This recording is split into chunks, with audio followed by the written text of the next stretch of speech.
One last time. Ah, welcome back to Down to the Frame. Today I'm going to be going over how to install this 300 CFM Broan oven hood vent. We're going to take all of the potential combustion gases, cooking gases, everything, and we're going to throw it right out that wall into the outside so that you and your family can breathe healthy and your clothes don't smell like cheeseburgers. Without further ado, let's get down in the frame.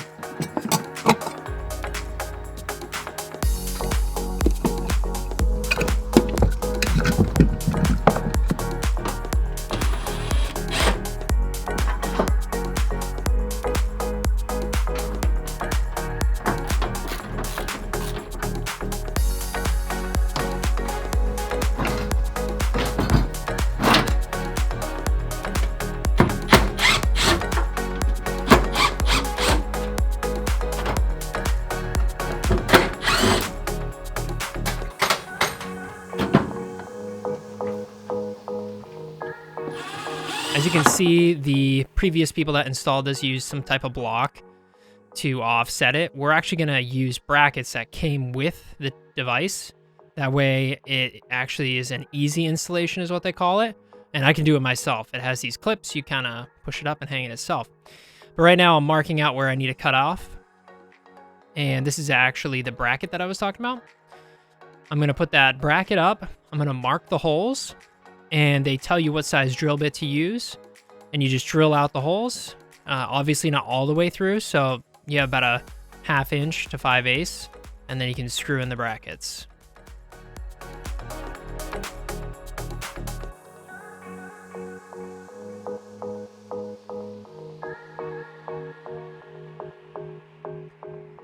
Next is prepping the hood vent itself. This is kind of a trick from the trades, but you just bend it and then you fatigue that metal until it pops out. That's where it's going to be venting out of. There's a couple of different, whoops, almost dropped it there. There's a couple of different ways that you can actually configure this hood vent. You can do a circular vent or a spiral ducted vent out the top, or you can do this 3 1/4 by 10-inch vent, which is what I'm going with right now. I added on the dampener, which is pretty cheap, but it is a dampener nonetheless. I'm going to tape up the top here to make sure that any penetrations that are not necessary are covered up. And that's actually terrible. That's stopping it from sitting flush, and I don't know what to do about that. But yeah, tape up any penetrations that are not necessary, including around this vent. And then, okay. And then we're going to cut through the wall. So on this particular hood vent, it's actually pretty budget friendly. I think it was about $250 to $300. So there's a lot of penetrations on this, and it's kind of all stamped steel, and it's meant to be flexible, and you can use different ducting in different situations. So it has a lot of options, but I think that sacrifices quality when you do that. So you got a lot of kind of side work to do to get this thing to be really airtight and get the air going where you want it to. Well, that's a testament to cheap hood vents.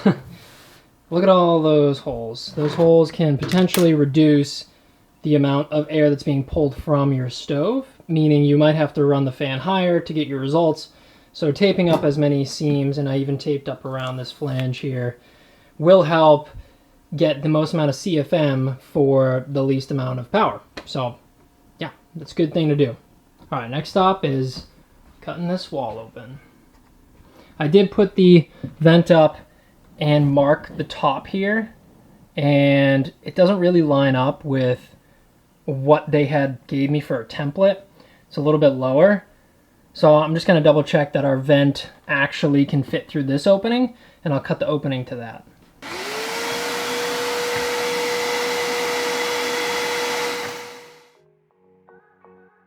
So I'm actually just using a glass bit here to drill 4 holes. I use this technique a lot. You drill holes in the corner of the square that you want to cut out, rectangle, and then you go ahead and follow the line with a more straight cutting tool. So yeah, that glass bit really helped, and I'll end up using that same glass bit for the electrical hole.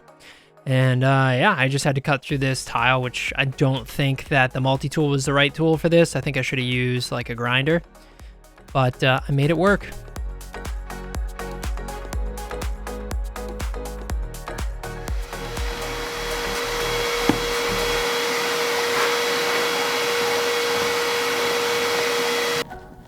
All right, so that's our hole. We just got to get through the insulation into the outside. So as I'm going through this process, I'm actually kind of showing you guys how to do this in a retrofit situation. And towards the end of the video, I'm actually going to be showing you how to do it in a new construction situation. So if you're not touching the outside sheathing or anything like that, this is the way to do it. All right, I made 4 holes through the sheathing, which I'll go out and with the multi-tool cut the sheathing out. We do need to also drill a hole for the wiring because I'm going to come in through the back with my wiring instead of through the cabinet. That way there's no electrical in an area where people frequently access.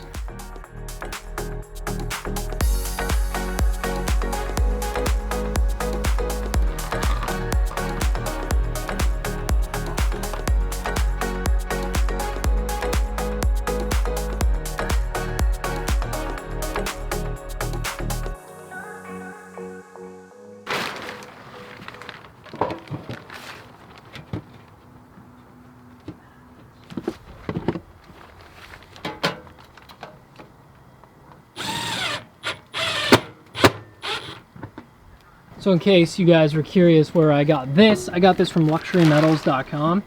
It's a stainless steel vent with a flap inside that actually has weather stripping around it too, and a little spring. The good thing about this is that it's made of stainless steel. Now, any penetration you make in a house probably should be made of either a high quality plastic or a stainless steel, because stainless steel is about 70% less heat conductive than traditional carbon steel. And that helps a lot when it comes to being energy efficient. All right, so the next part is gonna be running some Romex to the new power hole. Luckily I have access to the other side of the wall. I'm actually gonna run Romex to a couple new places. Up above this cabinet there's a splice box. I'm gonna run it to there, which before they had it was 14 gauge, ran off a 20 amp circuit, so not good. Beefing everything up to 12 gauge. So we're gonna have 12 gauge going to the hood vent, 12 gauge going up to that splice box, which will eventually power our doorbell and light out there.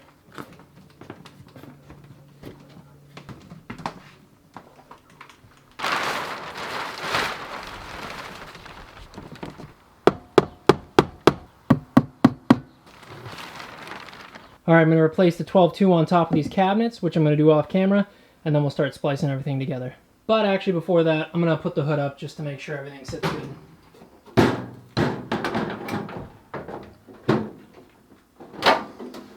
So I might remove that box, the vent, mount the hood up there, and then put that on. Because I don't know what it's getting caught on. All right, I removed the vent outside in the hopes that this will give us an easier time. Don't forget to put your electrical connection on. I'm gonna put the electrical connection, that thing, on before we put it up on the wall. I already know that I'm gonna have to open up this hole a little bit more, but let's just try it.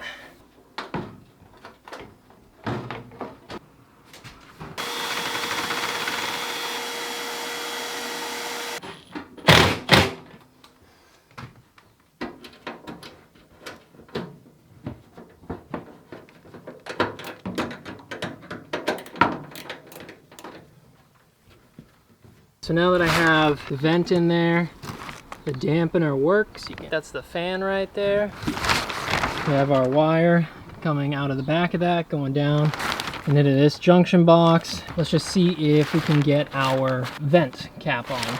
So I got it up there and screwed in. This isn't the final because this sheathing is actually gonna get replaced too. I just wanna get it in and get it running, test it out. And then once you remove this sheathing, I will put it back on, flash it, and do everything properly. And I'll show you guys in this video, so it'll be like 2 seconds, but yeah, we just wanna get it running so I can show you.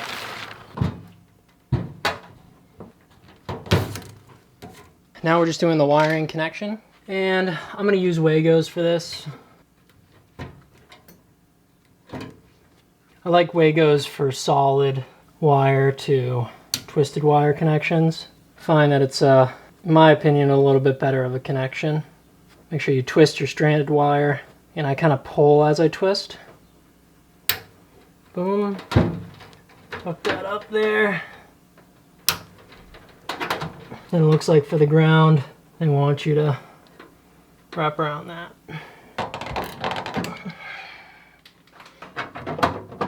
Okay. They give you this little suction cup thing to stick it on the light. And then, I've never actually used these before, but I thought that was pretty interesting. And then yeah, just power's on. Let's see if this thing holds. Okay, that's on. We're gonna hit the lights. It's looking good. Let's do a fan test. Going on highest level. Wow, that's so nice. Damn, that's way nicer than our other one. So that thing's on full blast. Chloe likes. Chloe likes it. Thing's really spinning. Let's go make sure that our vent outside is open. Okay. All right. Oh wow. That's incredible. There's so much air coming out of there. That is awesome. That is really cool. That is so much air that it's moving. 300 CFM to be precise, but I didn't expect to feel it like really going. That's really going to blow a lot of the smoke and all the bad smells out. So that's really cool. I'm a model. Pretty cool, huh? No more fish burger. No more carbon or propane. But yeah, that'll get rid of all the bad smells. All right, this is the part of the video that's going to transition from an old work situation or a pre-existing construction situation to a new construction situation. I was in the midst of my wall project, so I actually took the sheathing down and everything, and this allowed me to do a little bit more detail to the oven hood vent, so I'm going to show you guys how to do that for new construction.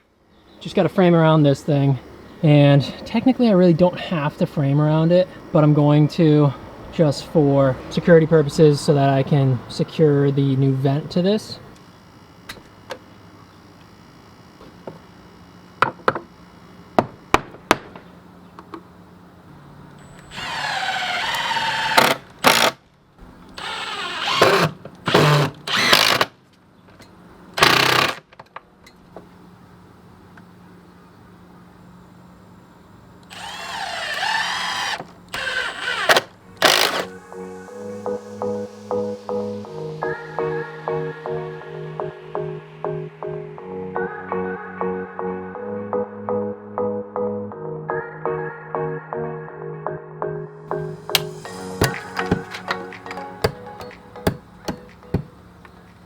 So now that I have the sheathing up, I covered up our hole for the oven vent, and we need to cut that out. Now I measured before I put the sheathing up so I remember where it was, that it's about 26 inches from this seam, and what I'll do is I'll just take my spade bit, my 3/4 inch, drill it 23 or 26 inches up from that line in the center, and then I'll take my multi-tool and cut that out. I'm gonna flash it as if it's like a window penetration. Once we do that, I'm going to dry fit it.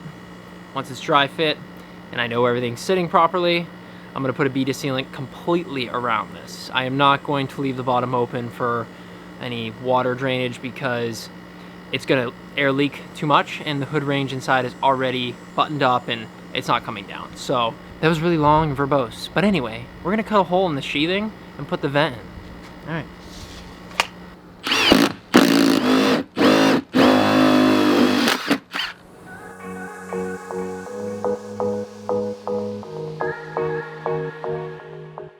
Well, I cut this out, turned on the vent to kind of clear it from all the debris. That would have gone a lot smoother had I had like a router. That would have taken 2 seconds, but I don't have one, so I use my multi-tool, and it did the job. Now let's dry fit this and see what she looks like.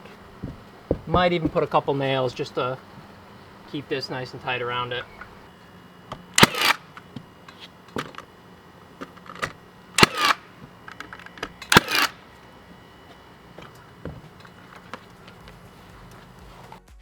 So I decided to flash this exactly like a window penetration. So I'm going to start with my flashing on the bottom. Always start with the bottom when it comes to flashing and work your way up. This is just zip stretch tape. It's like 50 bucks a roll, but it's pretty good stuff, especially in these situations where you're got weird corners you got to hit. And as you can see, it laps over perfectly with the bottom piece there. Don't forget to roll it and really get it up in those corners. I also used tack cloth, which is like kind of a sticky cloth, to get any of the dust from when I had cut the piece of wood out. I'm going to be using OSI quad sealant all season formula, and I'm going to put a big bead of caulking all the way around this, and we're going to use stainless steel pan head screws to attach it. These are pan head deck mate stainless steel 3/16 1-inch screws.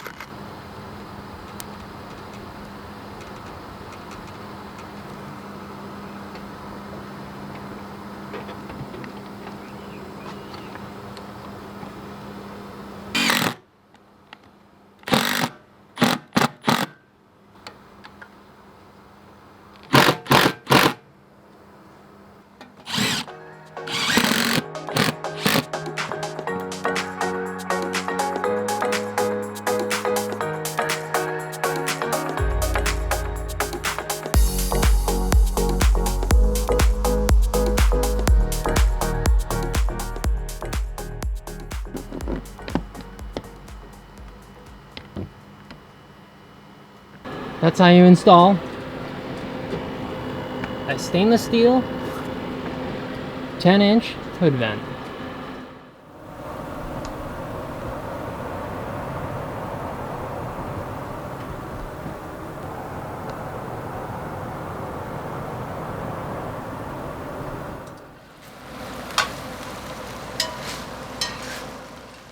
All right, so that's the end of the video, but I do want to say a few things. First of all, we have absolutely loved this hood vent. Anytime there's something on the burner or we accidentally burn food, it just sucks that smoke right out. We even had friends over one time who were sitting on the couch just in the other room, and we had that thing running full blast. I made us tacos and the taco meat was just cooking. They didn't even know what I was cooking until I put it on the table. That's how good it is. It sucked all the smell right out of the house. So if you hate the smell that sits all over your clothes or whatever, this is a huge upgrade. I can't express enough how much we love it. One thing I do want to mention about the stainless steel hood vent, I did end up adding more weather stripping on it. From the store that I bought it, it was missing a strip on the top and there was quite a draft. So I just redid it with some thicker stuff that I got at Home Depot, and it's been working great. So make sure you add that little detail. And stay tuned, guys. I got a few more videos coming out this year, so please don't forget to like and subscribe. And we'll see you next time on Down the Frame.